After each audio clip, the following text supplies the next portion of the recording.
Good morning or good afternoon, everyone. We are going to finish, or actually, this is the next episode of Little Women by Louisa May Alcott, and this is episode 7, and we're going to start on chapter 11. Chapter 11 Experiments. The first month of June. The Kings are off to the seashore tomorrow, and I'm free. 3 months vacation. How shall I enjoy it? Exclaimed Meg, coming home one warm day to find Joe laid upon the sofa in an unusual state of exhaustion. While Beth took off her dusty boots, and Amy made lemonade for the refreshment of the whole party. Aunt March went today, for which, oh, be joyful, said Joe. I was mortally afraid she asked me to go with her. If she had, I should have felt as if I ought to do it. But Plumfield is about as gay as a churchyard, and I'd rather be excused. We had a flurry getting the old lady off, and I had a fright every time she spoke to me, for I was in such a hurry to be through that I was uncommonly helpful and sweet, and feared she'd find it impossible to part from me. I quaked till she was fairly in the cage, and had a final fright, for as it drove off, she popped out her head, saying, "Josephine, won't you?" I didn't hear any more, for I was basely turned and fled. I did actually run and whisk around the corner where I felt safe. Poor old Joe! She came in looking as if bears were after her, said Beth, as she cuddled her sister's feet with a motherly air. Aunt March is a regular samphire, is she not? Observed Amy, tasting her mixture critically. She means vampire, not seaweed, but it doesn't matter. It's too warm to be particular about one's part of speech, murmured Joe. What shall you do all your vacation? Asked Amy, changing the subject with tact. I shall lie abed late and do nothing, replied Meg from the depths of the rocking chair. I've been rooted up early all winter and had to spend my days working for other people. So now I'm going to rest and revel to my heart's content. No, said Joe, that dozy way wouldn't suit me. I'd laid in a heap of books, and I'm going to improve my shining hours reading on my perch in the old apple tree when I'm not having a. Don't say larks, implored Amy as a return snub for the samphire correction. I shall say nightingales then, with Laurie. That's proper and appropriate, since he's a warbler. Don't let us do any lessons, Beth, for a while, but play all the time and rest, as the girls mean to, proposed Amy. Well, I will if Mother doesn't mind. I want to learn some new songs, and my children need fitting up for the summer. They are all dreadfully out of order and really suffering for clothes. May we, Mother? Asked Meg.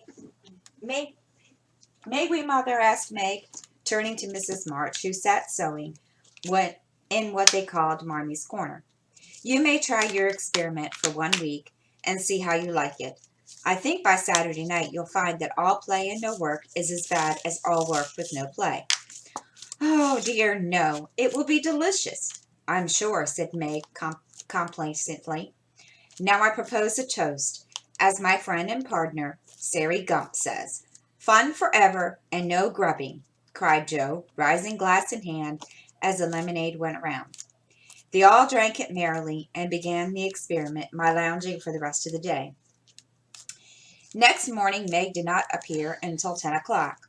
Her solitary breakfast did not taste good, and the room seemed lonely and untidy, for Joe had not filled the vases.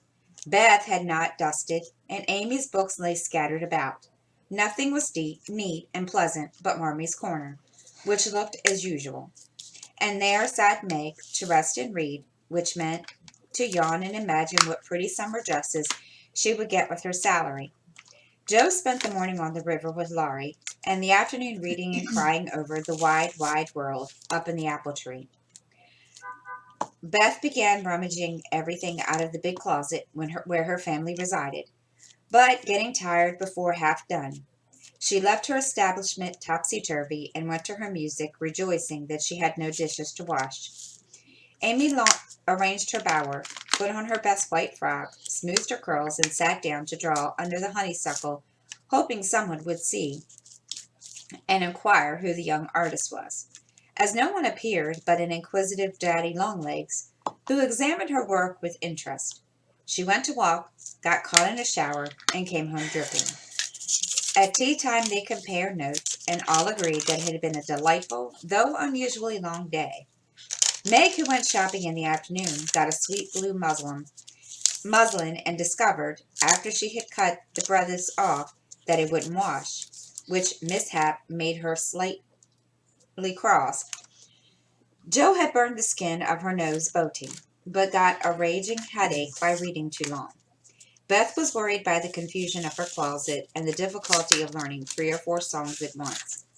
And Amy deeply regretted the damage done her frock, for Katie Brown's party was to be the next day, and now, like Flora McFlimsy, she had nothing to wear. But these were mere trifles, and they assured their mother that the experiment was working finely. She smiled and said nothing, and with Hannah's help did their neglected work, keeping home pleasant and the domestic machinery running smoothly. It was astonishing what a particular and uncomfortable state of things was produced by the resting and reveling process. The days were kept longer and longer, and the weather was unusually variable, and so were tempers. An unsettled feeling possessed everyone, and Satan found plenty of mischief for the idle hands to do.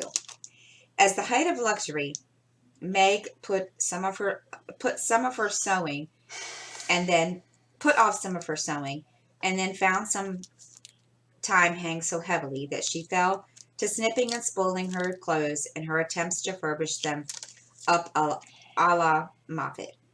Jo read till her eyes gave out, and she was sick of books, got so fidgety that even good-natured Laurie had a quarrel with her, and so reduced in spirits that she desperately wished she had gone with Aunt March. Beth got on pretty well, for she was constantly forgetting that it was to be all play and no work, and fell back into her old ways now and then. But something in the air affected her, and more than once her tranquillity was much disturbed. So much so that on one occasion she actually shook poor dear Joanna and told her she was afraid. Amy fared worst of all, for her resources were small, and when her sisters left her to amuse herself, she soon found that accomplished and important little self a great burden. She didn't like dolls, fairy tales were childish, and one couldn't draw all the time.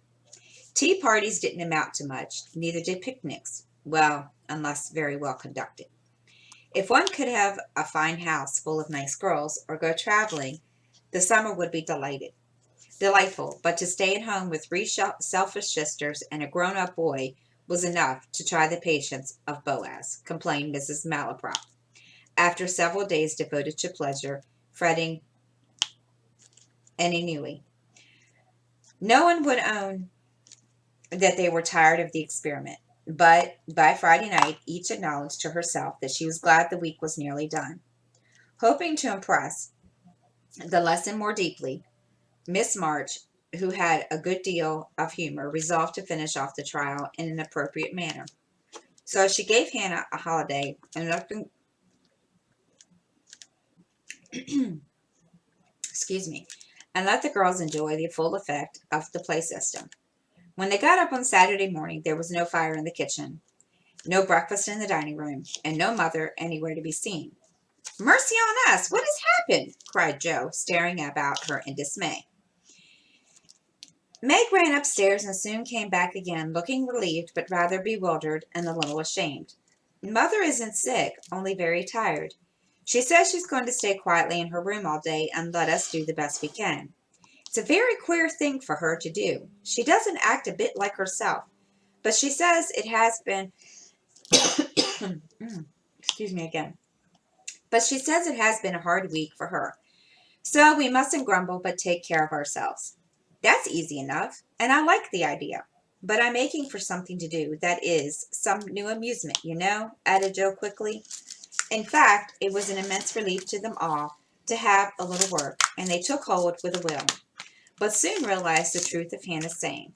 Housekeeping ain't no joke. There was plenty of food in the larder while Beth and Amy set the pie. Meg and Jo got breakfast, wondering as they did why servants ever talked about hard work. "I shall take some up to Mother, though she said we were not to think of her, for she'd take care of herself, said Meg, who presided and felt quite matronly behind the teapot. So a tray was fitted out before anyone began, taken up with the cook's compliments.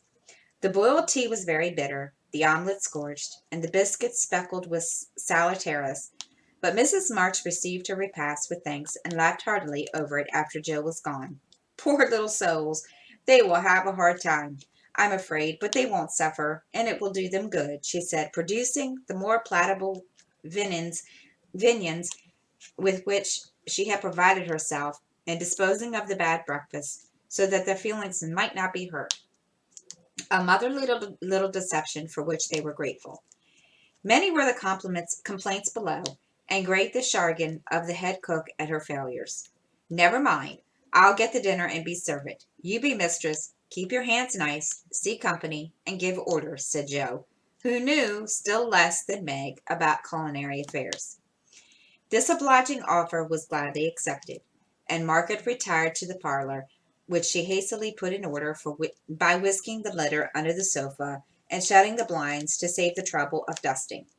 Jo, with perfect faith in her own powers and friendly desire to make up for the quarrel, immediately put a note in the office inviting Laurie to dinner. You better see what you've got before you think of having company, said Meg, when informed of the hospitable but rash act. Oh, there's corned beef and plenty of potatoes. I shall get some asparagus and lobster for relish, as Hannah says. We'll have lettuce and make salad. I don't know how, but the book tells I'll have blancmange and strawberries for dessert and coffee too, if you want to be elegant. Don't try too many messes, Joe, for you can't make anything but gingerbread and molasses candy fit to eat. I washed my hands of the dinner party, and since you've asked, Laurie, on your own responsibility, you may just take care of him. I don't want you to do anything but to be civil to him, and to help to the pudding. You'll give me your advice if I get in a muddle, won't you? Asked Joe, rather hurt. Yes, but I don't know how much, except about bread and a few trifles. You had better ask Mother's leave before you order anything, returned Meg prudently. Of course I shall. I'm not a fool, said, and Jo went off in a huff at the doubts expressed of her powers. Get what you like and do not disturb me. I'm going out to dinner and can't worry about things at home, said Mrs. March when Jo spoke to her. I've never enjoyed housekeeping, and I'm going to take a vacation today and read and write and go visiting and amuse myself. The unusual spectacle of her busy mother was rocking comfortably and reading early in the morning made Jo feel as if some unnatural phenomenon had occurred, for an eclipse, an earthquake, or a volcanic eruption would hardly have seemed stranger. Everything is out of sorts somehow, she said to herself, going downstairs. There's Beth crying. That's a sure sign that something is wrong in this family. If Amy is bothering, I shall shake her. Feeling very much out of sorts herself, Jo hurried into the parlor to find Beth sobbing over Pip, the canary, who lay dead in the cage with his little claws pathetically extended, as if imploring the food for want of which he had died. It's all my fault. I forgot him. There isn't a seed or drop left. Oh, Pip! Oh, Pip! How could I be so cruel to you? Cried Beth, taking the poor thing in her hands and trying to restore him.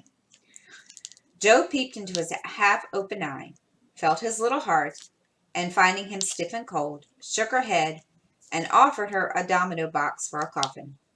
Put him in the oven, and maybe we'll get him warm and revived, said Amy hopefully. He's been starved, and he shan't be baked now he's dead. I'll make him a shroud, and he shall be buried in the garden. And I'll never have another bird, never, my Pip, for I am too bad to own one, murmured Beth, sitting on the floor with her pet folded in her hands. The funeral shall be this afternoon, and we will all go. Now don't cry, Bethy. It's a pity, but nothing goes right this week, and Pip has had the worst of the experience. Make the shroud and lay him in my box, and after the dinner party we will have a nice little funeral, said Jo, beginning to feel as if she had undertaken a good deal. Leaving the others to console Beth, She departed to the kitchen, which was in a most discouraging state of confusion.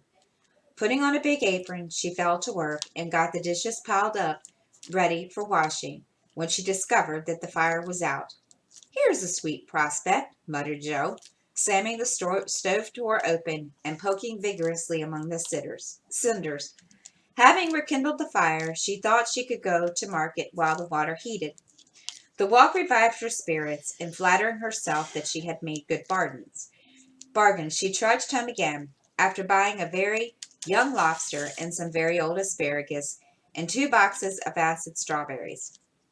By the time she got cleared up and the dinner arrived and the stove was red hot, Hannah had left a pan of bread to rise. Meg had worked it up early, set it on the hearth for a second rising, and forgotten it. Meg was entertaining Sally Gardner in the parlor when the door flew open and a floury, crocky, flushed, and disheveled figure appeared, demanding tartly, "I say, isn't bread res enough when it's run over the pans?" Sally began to laugh, but Meg nodded, lifted her eyebrows as high as they could go, which caused the apparition to vanish, but the sour bread, into the oven without further delay. Mrs. March went out, after peeping here and there to see how matters went, also saying a word of comfort to Beth, who sat making a winding sheet, while the dear departed lay in state in the domino box. A stray language cannot a sense of helplessness describe a sense of helplessness fell upon the girls as the gray bonnet vanished behind the corner, and despair seized them when a few minutes later Mrs. Crocker appeared, as she said she'd come to dinner. Now this lady was a thin, yellow spinster with a sharp nose and inquisitive eyes, who saw everything and gossiped about all she saw. They disliked her, but had been taught to be kind to her, simply because she was old and poor and had a few friends. So Meg gave her the easy chair and tried to entertain her, while she asked questions, criticized everything, and told stories of the people whom she knew. Language cannot describe the anxiety, experiences, and exertions which Jo underwent that morning, and the dinner she served became a standing joke. Fearing to ask any more advice, she did her best to learn, and discovered that something more than energy and goodwill is necessary to make a cook. She boiled the asparagus for an hour, and was grieved to find the heads cooked off and the stalks harder than ever. The bread turned black, for the salad dressing so aggravated her that she could not make it fit to eat. The lobster was a scarlet mystery to her, but she hammered and poked till it was unshelled and its meager proportions concealed in a grove of lettuce leaves. The potatoes had to be hurried, not to keep the asparagus waiting, and were not done at the last. The blancmange was lumpy, and the strawberries not as ripe as they looked, having been skillfully deaconed.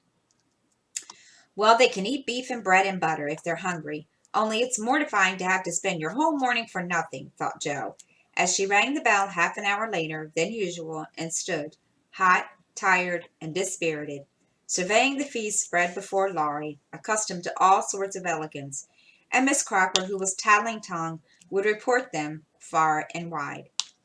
Poor Beth would gladly have gone under the table, as one thing after another was tasted and left, while Amy giggled, Meg looked distressed, Miss Crocker pursed her lips, and Laurie talked and laughed with all his might to give a cheerful tone to the festive scene.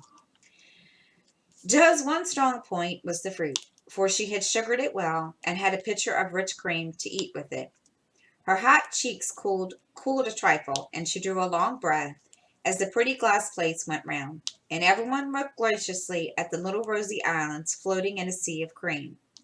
Miss Crocker tasted first, made a wary face, and drank some water hastily. Jo refused, thinking there might not be enough, for they dwindled sadly after the picking over, glanced at Laurie, but he was eating away manfully, though there was a slight pucker about his mouth, and he kept his eye fixed on his plate. Amy, who was fond of delicate fare, took a heaping spoonful, choked, hid her face in her napkin, and left the table precipitately. "Oh, what is it?" asked Jo, trembling. Salt instead of sugar, and the cream is sour, replied Meg with a tragic gesture. Jo uttered a groan and fell back in her chair, remembering that she had given a last hasty powdering to the berries out of one of the two boxes on the kitchen table and neglected to put the milk in the refrigerator. She turned scarlet, was on the verge of crying when she met Laurie's eyes, which looked merry in spite of his heroic efforts. The comical side of the affair suddenly struck her. She laughed till the tears ran down her face. She did everyone else, even Croaker, as the girls called the old lady, the unfortunate dinner ended gaily, with bread and butter, olives, and fun. I haven't strength of mind enough to clear up now, so we'll sober ourselves with the funeral, said Jo, as they rose. Miss Crocker made ready to go, being eager to tell the new story at another friend's dinner table. They did so themselves for Beth's sake. Laurie dug a grave under the ferns in the grove. Little Pip was laid in, with many tears, by his tender-hearted mistress, and covered with moss, while a wreath of violets and chickweed was hung on the stone, which bore his epitaph, composed by Jo while she struggled with dinner. Here lies Pip March, who died the 7th of June, loved and lamented sore, and not forgotten soon. At the conclusion of the ceremonies, Beth retired to her room, overcome with emotion, and lost her. But there was no place of repose, for the beds were not made, and she found her grief much assuaged by beating up the pillows and putting things in order. Meg helped Jo clear away the remains of the feast, which took half the afternoon, and left them so tired that they agreed to be contented with tea and toast for supper. Laurie took Amy to drive, which was a deed of clarity, for the sour cream seemed to have had a bad effect upon her temper. Mrs. March came home to find the three older girls hard at work in the middle of the afternoon, and a glance at the closet gave her an idea of the success of one part of the experiment. Before the housewives could rest, several people called, and there was a scramble to get ready to see them. Then tea must be got, errands done, and one or two necessary bits of sewing neglected until the last minute. As twilight fell, dewy and still, one by one they gathered on the porch, where the June roses were budding beautifully. Each groaned or sighed as she sat down, as if tired or troubled. "What a day! What a dreadful day this has been," began Jo, usually the first to speak. "It has seemed shorter than usual, but so uncomfortable," said Meg. "Not a bit like home," added Amy. "It can't seem to be without Marmee and little Pip," sighed Beth, glancing with full eyes at the empty cage above her head. "Here's Mother, dear, and you shall have another bird tomorrow, if you want it." As she spoke, Mrs. March came and took her place among them, looking as if her holiday had not been much pleasanter than hers. "Are you satisfied with your experiment, girls, or do you want another week of it?" she asked, as Beth nestled up to her, and the rest turned toward her with brightening faces, as flowers turn toward the sun. "I don't," cried Jo decidedly. "Nor I," echoed the others. "You think, then, that it is better to have a few duties and live a little for others, do you?" "Lounging and larking doesn't pay," observed Jo, shaking her head. "I'm tired of it, and mean to go to work at something right off. Suppose you learn plain cooking. That's a useful accomplishment, which no woman should be without," said Mrs. March, laughing inaudibly at the recollection of Jo's dinner party, for she had met Mrs. Crocker and heard her recount of it. "Mother, did you go away and let everything be just to see how we'd get on?" cried Meg, who had suspicions all day. "Yes, I wanted you to see how the comfort of all depends on each doing her share faithfully. While Hannah and I did your work, you got on pretty well, though. I don't think you were very happy or amiable. So I thought, as a little lesson, I would show you what happens when everyone thinks only of herself. Don't you feel that it is pleasanter to help one another and have daily duties which make leisure sweet when it comes, and to bear and forbear, that home may be comfortable and lovely to us all?" "We do, Mother, we do," cried the girls. "Then let me advise you to take up your little burdens again, for though they seem heavy sometimes, they are good for us and lighten as we learn to carry them." Work is wholesome, and there is plenty for everyone. It keeps us from ennui and mischief, is good for health and spirits, and gives us a sense of power and independence better than money or fashion. We'll work like bees, and love it too. See if we don't, said Joe. I'll learn plain cooking for my holiday task, and the next dinner party I have shall be a success. I'll make us the set of shirts for father instead of letting you do it, Marmee. I can and I will, though I'm not fond of sewing. There will be that will be better than fussing over my own things, which are plenty nice enough as they are, said Meg. I'll do my lessons every day and not spend so much time with my music and dolls. I'm a stupid thing, and ought to be studying, not playing, was Beth's resolution. While Amy followed their example by heroically declaring, I shall learn to make buttonholes and attend to my parts of speech. Very good. Then I'm quite satisfied with the experiment, and fancy that we shall not have to repeat it. Only don't go to the other extreme and devil like slaves. Have regular hours for work and play. Make each day both useful and pleasant, and prove that you understand the worthy of time by employing it well. Then youth will be delighted, old age will bring few regrets, and life become a beautiful success in spite of poverty. We will remember, Mother. And they did. Chapter 12, Camp Lawrence.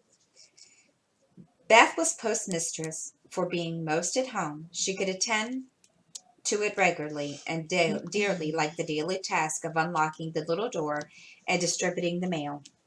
One July day she came in with her hands full and went about the house leaving letters and parcels like the penny post. Here's your posy, Mother. Laurie never forgets that, she said, putting fresh nosegay in the vase that stood in Marmie's corner and was kept supplied by the affectionate boy.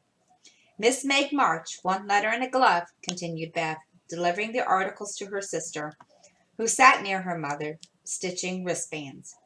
Why, I left a pair over there, and here is only one, said Meg, looking at the gray cotton glove.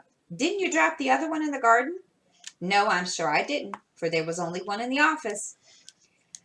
I hate to have odd gloves. Never mind, the other may be found. My letter is only a translation of the German song I wanted. I think Mr. Brooke did it, for this isn't Laurie's writing.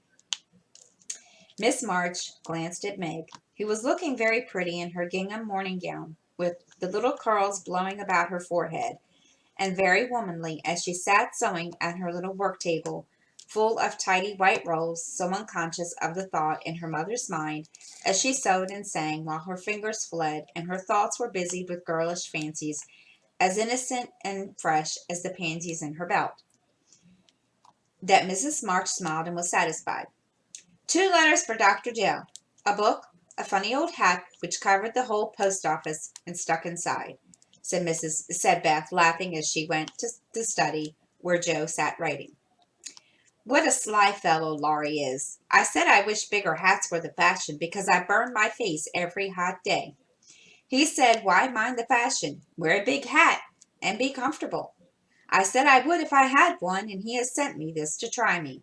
I'll wear it for fun and show him I don't care for the fashion. And hanging the antique broad brim on a bust of Plato, Joe read her letters. One from her mother made her cheeks glow and her eyes fill, for it said to her, My dear, I write a little word to tell you with how much satisfaction I watch your efforts to control your temper. You say nothing about your trials, your failures, or successes, and think perhaps that no one sees them. But the friend whose help you daily ask, if I may trust the well-worn cover of your guidebook, I, too, have seen them all, and hardly believe in the sincerity of your resolution, shall it since it begins to bear fruit. Go on, dear, and patiently and bravely, and always believe that no one sympathizes more tenderly with you than your loving mother. That does me good. That's worth millions of money and pecks of praise. Oh, Marmee, I do try. I will keep on trying and not get tired, since I have you to help me. Laying her head on her arms, Jo wet her little romance with a few happy tears, for she had thought that no one saw and appreciated her efforts to be good. And this assurance was doubly precious, doubly encouraging, because unexpected and from the person whose commendation she most valued. Feeling stronger than ever to meet and subdue her Apollonian, she pinned the note inside her frock as a shield and a reminder, lest she be taken unaware, and proceeded to open her other letter, quite ready for either good or bad news. In big dashing hand, Laurie wrote, Dear Jo, what ho! Some English girls and boys are coming to see me tomorrow, and I want to have a jolly time. If it's fine, I'm going to pitch my tent in Long Meadow and roll up the whole crew to lunch and croquet. Have a fire and make messes, gypsy fashion, and all sorts of larks. These are nice people and like such things. Brooke will go to Brooke will Brooke will go to keep us boys steady, and Kate Vaughn will play propriety for the girls. I want you all to come, and can't let Beth off at any price, and nobody shall worry her. Laurie.